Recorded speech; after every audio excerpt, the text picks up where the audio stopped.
Ako si Roy, isang guro, isang tatay, minsan magtatato. Pangarap kong yumaman at yan ang aking kikilusan. Tara, kwentuhan tayo. Yun naman, nabalitaan uli. Pagkakatagal mong pahinga, maestro, nga ngayon lang uli ikaw magtatato eh. Kaya nga katagal na tenga. Ay paano bagay nga ngayon lang uli may nagpa-schedule? Ay ano pang gagawin? Ay di are, ihahanda na ang itatato. Ay ano gang disenyo iyan? Ay madali lang naman arit, pangalan lamang. Ayan oh. Yan ay Amax. Baligtad lamang at dahil nga nasa stencil. Bali, ini kahapon. Yan ay kalalabas ko lamang galing sa school. Ay ayaw ko naman nga magtato ng weekdays at yung gang nakapokus nga ako sa aking trabaho. At gusto ko'y weekends ang aking pagtatato para mahaba-haba ang oras at hindi nga pagod.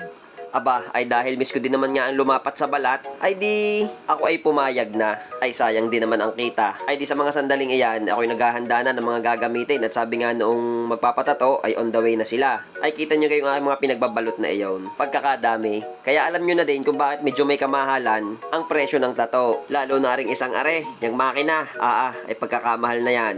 May lasa ang presyo. Ay bukod diyan, yun pang talentong inilaan ng artist para magawa ang tato na inyong gusto. Kaya ang puhunan sa pagtatato, bukod sa pera, ay ang panahon inilaan para sila'y patuloy na humusay sa larangang ito. Kaya saludo sa lahat ng mananato sa buong Pilipinas, baguhan man o datihan. Ay di aringat na ilapat na.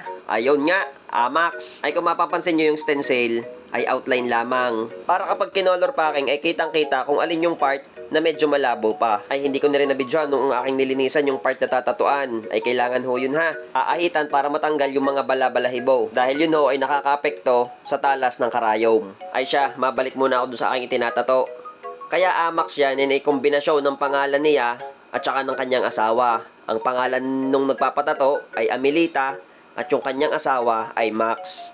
Nung sinabi ni ma'am kung bakit gayon ang kanyang ipinatato, ay ako'y kinilig ng kaunti. Yun, ganamang pinagdikit na, hindi wala ng hiwalayan. Ay ang kaso lamang, ang nakakalungkot na part, yung palang asawa ni ma'am ay sumakabilang buhay na.